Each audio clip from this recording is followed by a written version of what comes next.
Welcome to this edition of You and the Law. This episode is about the right to dignity. Before we talk about the right to dignity, now the last episode, which was on the right to life, elicited a lot of interest, especially as relates to the right to livelihood. Many people asked questions. They were sending comments about whether it is realistic, especially in Nigeria, to demand a right to livelihood. Now, I will just sum it. There are a lot of intricacies, intricate legal issues. Now, but the point is, the fundamental right enforcement procedure rules. I mentioned it in the last episode, section 3, paragraph B. It makes it very clear that the judge, in determining the fundamental right of any person, should make recourse, should consult the any relevant instruments on the fundamental human rights system in the whole world. Now, the Fundamental Right Enforcement Procedure Rule 2009 makes specific reference to, first, the African Charter on Human and People's Rights. It also referred to the Universal Declaration of Human Rights, the one that was made in 1948. Now, these two laws were the ones specifically mentioned, but the FREP rules, that's the Fundamental Right Enforcement Procedure Rules, gives the judge the power to consult other relevant instruments on the world human rights system. And we discussed the provisions of the Universal Declaration of Human Rights, and we also talked about other instruments that these courts, that's our judges, can make reference to in construing Chapter 4, that's the fundamental human rights contained in our Constitution. Even if this is not enough, now it could be said, and that's the position, that fundamental human rights, the ones contained in our Chapter 4, has become customary international law.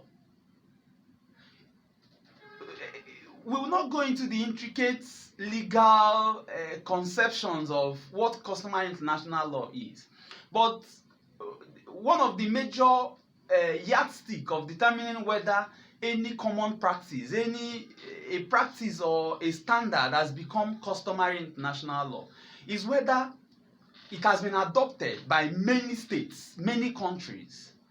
Now, if you talk about these fundamental human rights conventions, protocols, and charters, for instance, the International Covenant on Civil and Political Rights, the one we talked about that was passed in 1966, currently it has about 160 signatories. That's countries that have already signed and ratified this law, this covenant. Again, the CEDAW, that's the covenant, the Convention on Elimination of every form of discrimination against women, that one has about 180 signatories. Even the International Covenant on Economic, Social, and Cultural Rights has about 153 signatories. Now, the whole countries in the United Nations are just about 193, and we're talking about 153, 160, and 180 signatories of some of these international human rights treaties. Now, because of this broad acceptance, they qualify to be regarded as customary international law, and there are decisions of courts. For instance, we talk about the Federal Republic of Germany and Denmark and Netherlands, that's the North Sea continental shelf cases, which stipulates clearly that once a given practice has been adopted by a broad range of states, it becomes customary international law. There are many cases, even the Nicaragua and United States, it also makes it very clear that once there's a broad acceptance, cutting across continents, cutting across different races, different ethnic groups, of a given fundamental right, a given practice, it becomes customary international law. And our practice, the practice in Commonwealth countries, as in most common law countries, is that customary international law does not need to be domesticated. They apply automatically to every common law country. And Nigeria is a common law country. For instance, even there's a Nigerian case, the Trentex Trading Corporation and Central Bank of Nigeria versus the Central Bank of Nigeria, makes it very clear that once a practice becomes customary international law, it applies directly to every common law country. Even Ibidapo and Lufthansa Airlines, it also makes it very clear that there's no need for domestication of any practice that has become customary international law. And our case is that because the right to life, it provides the right to life, and you can't divorce the right to life from the right to livelihood. So our case is that in the courts, in construing the right to life and in making recourse to every other surrounding and relevant treaties and conventions relating to the standard of people's lives, you can't just interpret the right to life without including the right to livelihood. These are yet to be tested in our courts. There are no decisions, local decisions, except the one we mentioned last time, the Ogbe and Attorney General of Enugu State. But we believe that these things should be tested, and the right to right should also include the right to livelihood. Today we're talking about the right to dignity. Now, the right to dignity is provided for in Section 34 of the 1999 Constitution. It has two subsections. Section 34 sub 1 provides that every individual is entitled to the respect for his dignity, for the dignity of the human person, and accordingly, no person shall be subjected to torture or to inhuman or degrading treatments. Every individual is entitled to respect for the dignity of his person, and accordingly, no person should be subjected to torture, inhuman or degrading treatment. It also says in paragraph B that no person should be held in slavery or servitude.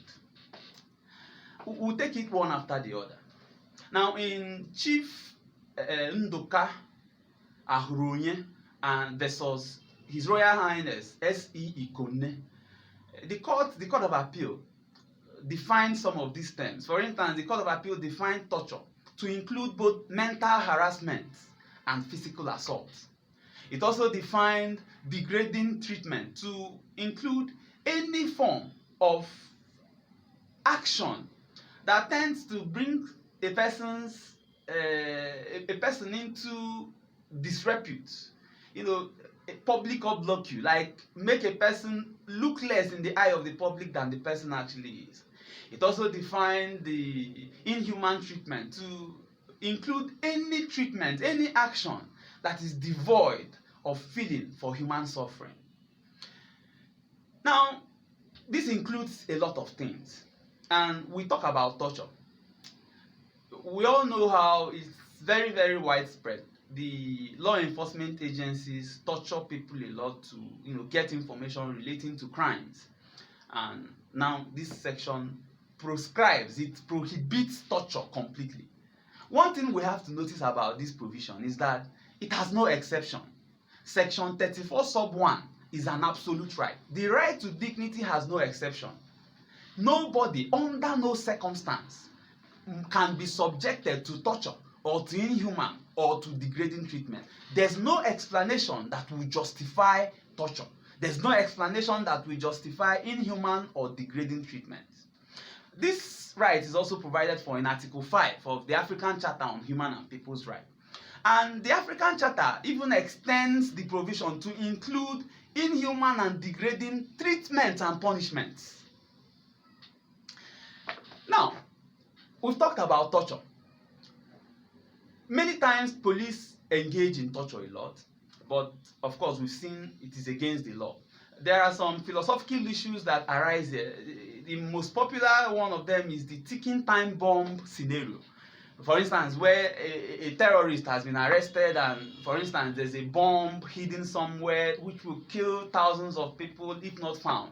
Is it justifiable to torture the terrorist who has been captured in order to get information that will lead to the bomb that has been hidden? Now, from these clear provisions of this law, we see that torture is not permissible under any circumstance, under our own laws, under our constitution. So even the ticking time bomb scenario does not approve, does not permit, and does not justify torture. Now, when we talk about inhuman and degrading treatment, and again, even our criminal laws, the ACJL, the Administration of Criminal Justice Law of Enugu State 2017, and the Administration of Criminal Justice Acts. This one is a federal law that applies both in the FCT Abuja and in federal courts. In section 17 sub 1 for Administration of Criminal Justice Act and section 17 sub 2 of the Administration of Criminal Justice Law of Enugu State, the law provides clearly that torture, even to volunteer a statement to the police, it is volunteer, it is discretionary, it is optional.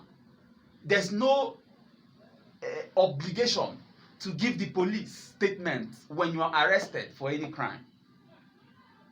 So torture for all intents and purposes is illegal, is unconstitutional, and is not justifiable under our constitution. And for a statement volunteered at the police station to be admissible in court, section 17 sub 3 and 4 and even sub 5 provides that unless it is recorded in a video or any other electronic device, or in the absence of a video electronic device, a lawyer, a private lawyer, signs the statement to show that this statement was given voluntarily, it is not admissible in court. So for the police officers, your work is, of course, to aid the administration of criminal justice. What's the point of getting a statement, obtaining statements by torture when we come to court, those statements will not be admissible? You're not helping anybody. You're not helping your work, your job as a police. You're not helping even the person you're torturing. And of course, the violence involved in torture is what everybody, that's why it's an absolute right. The law does not want anybody to be meted with such mental agony that always follows torture. Now, when we talk about inhuman and degrading treatment and punishment as also provided by the African Charter on Human and People's Rights. Now, of course, we know a lot of things happening. For instance, in Ahuronye and Ikonne, that the case we cited earlier. In that case, the man was accused of being a witch, and the Ikonne, that's His Royal Highness S.E. Ikonne, who was the traditional ruler of the community, upon confronting the man, they invited a known witch. He went by the name Utagbariigwe. So they invited the man, and he alleged, he accused certain members of the communities of being witches, and those persons did not deny the accusation. So the traditional ruler of the community had to act, and he carried all those. We arrested them and put them in the town hall, detained them there for about 28 days, and also tortured them to extract a confession that of course they were witches, and even they went further to ban them, to banish them from the community for 10 years, and to also demand that whenever they are coming back they will pay certain fines. So Ahuronye, that's Chifunduka Ahuronye, and 3 other people went to court and challenged the conduct, the actions, everything that the community has done to them through the traditional ruler. And the court held very clearly. The trial court, of course, dismissed the action for lacking in merit, but the Court of Appeal, upheld their claims, holding that all the actions of the respondents, that's His Royal Highness Ikonne, were offensive, violated the Ahuronye's right to dignity of the human person. And of course, they awarded damages. But when we talk about inhuman and degrading punishment, a lot of things come to mind. For instance, corporal punishments. We all know that, for instance, certain laws, the criminal code allows convicted juveniles to be subjected to corporal punishment. That's to be flogged, to be beaten. Can this thing be accommodated? Can this corporal punishment be accommodated under the right to freedom from inhuman and degrading treatment? It's a very, very tricky area. And we can draw the argument a bit further. If you go to the northern states, for instance, it started with Zamfara State. Zamfara State initiated the adoption of Islamic criminal law, the Islamic penal system. And this penal system uses certain outrageous punishments. For instance, section 127 of Zamfara State Penal Code provides that extramarital sexual intercourse is punishable if you are not married by 100 lashes of the cane and 1 year imprisonment. And if you are married, it is stoning to death. That's the punishment. Section 145 also provides that offense of stealing, offense of theft will be meted with the amputation of the right wrist, the right hand. Even section 153 sub D of the Zamfara State Penal Code also provides that offenses as for armed robbery that resulted in either murder or deprivation of somebody's property will be meted with crucifixion. These are clearly very, very obnoxious punishments. Can they be accommodated by the provisions of section 34 sub 1 of the 1999 Constitution? Well, the debate has been raging, but it's very clear. Section 34 sub 1 prohibits every form of inhuman and degrading treatment. And I don't see how any more degrading and a treatment could be more than, flogging somebody 100 lashes. Of course, the Child Rights Act, section 28 of the Child Rights Act, section 221 actually, it prohibits every form of corporal punishment for juveniles. But the Child Rights Act has its own debates, like it's a federal enactment and it's for a matter in the residual list, so it cannot apply to every state. So it's only for states that have domesticated it by passing their own state laws. Of course, Enugu State and many other southern states have passed the Child Rights Act. But the states in the northern region, most of them have refused to pass it, claiming that it's against their culture. So the Child Rights Act prohibits corporal punishment. But another twist is that the Administration of Criminal Justice Law of Enugu State, in section 473, makes it very clear that whipping, that's flogging, is also allowed as a form of punishment for juveniles, although it cannot be applied to female juveniles and to persons who are not juveniles. But not just but the Federal Administration of Criminal Justice Act of 2015 incorporates the provisions of the Child Rights Act and, of course, prohibits any form of corporal punishment. So that's it about corporal punishments in relation to the right to freedom from every form of inhuman treatment. Another question that usually crops up is, discipline of children, that's flogging them at home and in schools. I think this provision has been misconceived. I've heard many teachers complaining that they are not allowed to flog their students, their pupils again in school.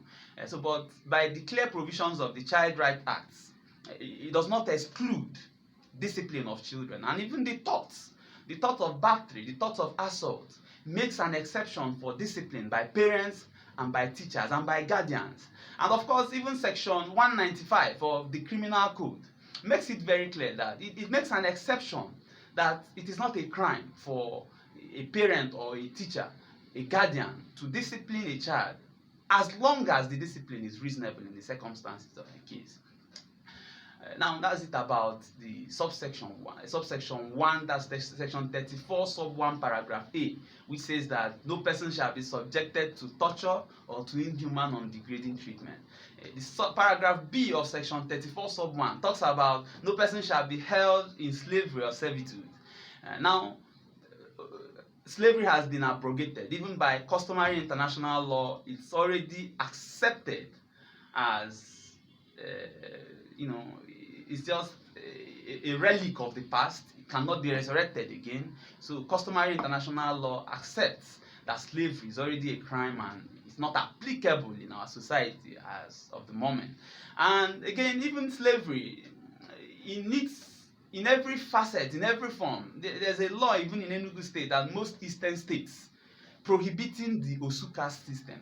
So any denial, any treatment of a person that tends to place on him the burden or place on him an imputation that he's a slave.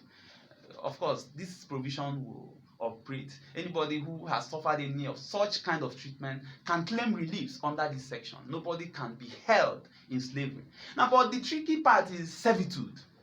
And servitude, as you will agree with me, is something that is with us. We all know about the Ekaete syndrome. Most middle income earners, they have house helps, they have maids, and of course sometimes we observe the disparity between the treatment given to their children and the treatment given to the maids. And these are issues.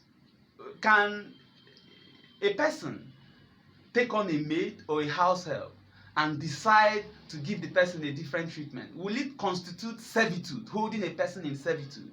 Now, the law is very clear, and the definition of servitude, even in the ordinary constitution, in the ordinary dictionary, is also very clear. Holding somebody in servitude means keeping the person to exploit him, and even section 27 of the Child Rights Act makes it very clear that nobody is allowed to hold a child for the purpose of domestic duties outside her own home or outside his own home. And subsection 3 of section 27 also criminalizes it, making it prescribed 5 years jail term and or 50,000 naira fine. So for all intents and purposes, holding a person in servitude, it's against the constitution, it's against the fundamental right to the dignity of the human person. So I hope people who have been holding people, who have been keeping maids, of course you can hire nannies, you can hire people to come and help around in doing some home chores, but holding a person in servitude, holding somebody inside your house to be a maid, it appears to offend the provisions of the Constitution. Now let's move to subsection 2. But before we go to subsection 2, let's talk about the opening word, the opening phrase in section 34 sub 1. Section 34 sub 1 says that every individual. Now that word, every individual, connotes that this right is available to every person. Question has been raised about what of condemned criminals, people who are on death row. It's usually raised as the death row phenomenon. Now in Nigeria, the case of Nemi and Attorney General of Lagos State is the case in point. In that case, Nemi was sentenced to death, I think around 1982, but he was held in detention without executing the death sentence till about 1993.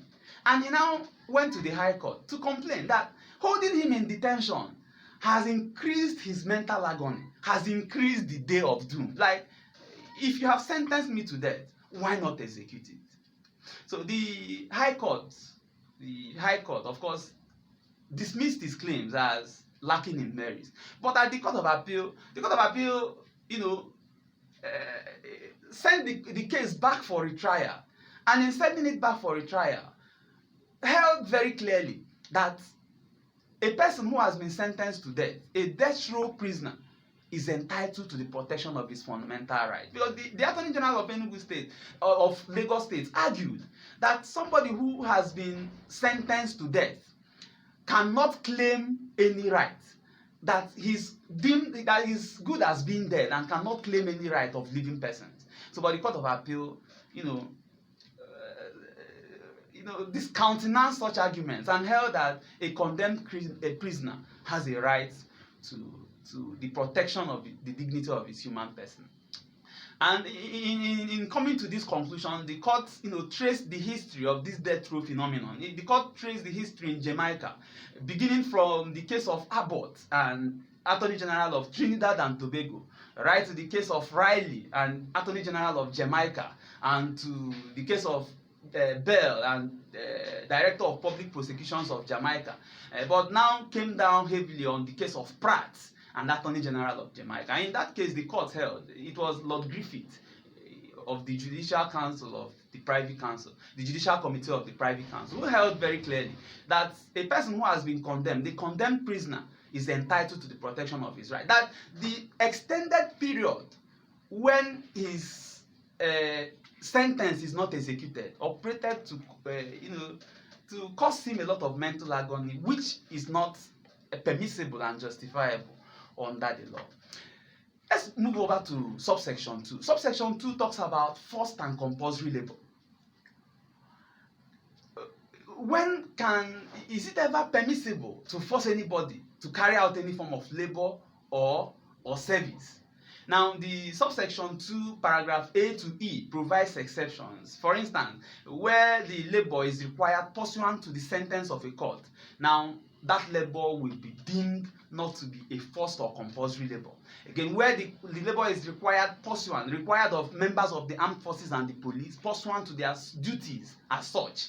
Now, that labor will not be deemed as forced or compulsory labor.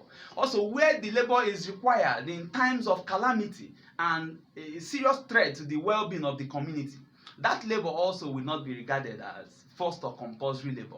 And the question has always been in paragraph E, where it provides that where the labor is required in relation to normal communal and civic obligation of a member of a community for the well-being of the community.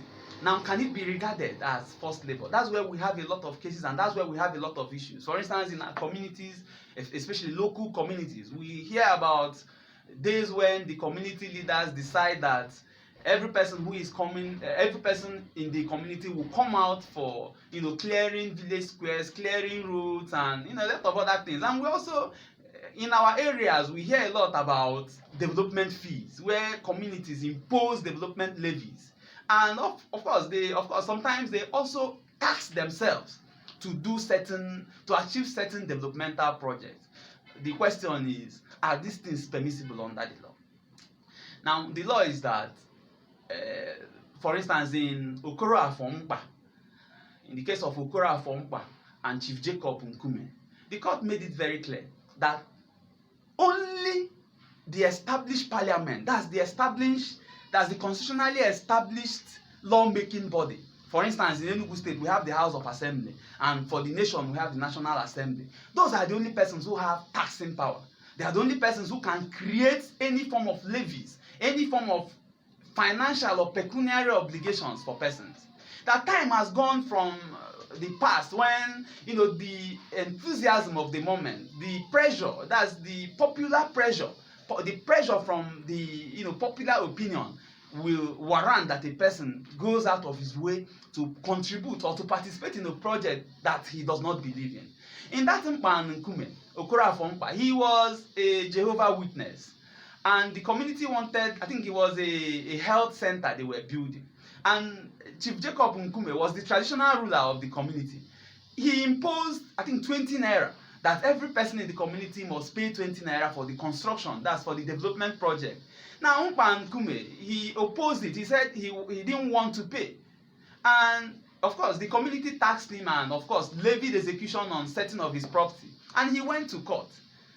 And in the court, the High Court declined the remedies, declined granting reliefs, holding that the man is even a bigot, that he was just a rabble-rouser, that he didn't have his case lacked merit. But he went on to the Court of Appeal, and the Court of Appeal made it very clear that once a levy becomes compulsory, once it is not out of the free volition of members of the community, that it cannot be permitted under this provision of the Constitution. That was the clear provisions of the law. And even in Sunday Oyogo and Chief Nwankwo Nzogu, this was a case that arose from Delta State. In that case, the Sunday Oyogo, he was just a member of the community, and a certain day was fixed for the community to go and clean the premises of the New Nigerian Bank and the premises of the post office in Opanam in Delta State. Now, the man said that this was not a common, the premises were not owned by the community, that those private and government agencies, they should take care of cleaning their own premises, that the leaders of the community shouldn't use the members of the community to curry favor amongst those agencies. Now, of course, the High Court declined and, of course, denied denied him with the reliefs he claimed. Of course, the community even taxed him 10 naira as at then. But at the Court of Appeal, criticized the judgment of the trial court, holding that once there is a sanction for not participating in any labor in the community, that makes it forced and compulsory labor. Once there is a sanction. And again, they also held that for labor and, of course, service to be accommodated under the exceptions to the forced and compulsory labor, it must be the premises of the community or a property owned jointly by members of the community, that they can tax the members of the community to go and do something for an outside authority, an outside corporation. And of course, the court awarded damages to Sunday Oyogo, and this has been the trajectory of the law. Of course, paragraph E also provides that where the service is required as part of training and education of members of citizens of Nigeria, such kind of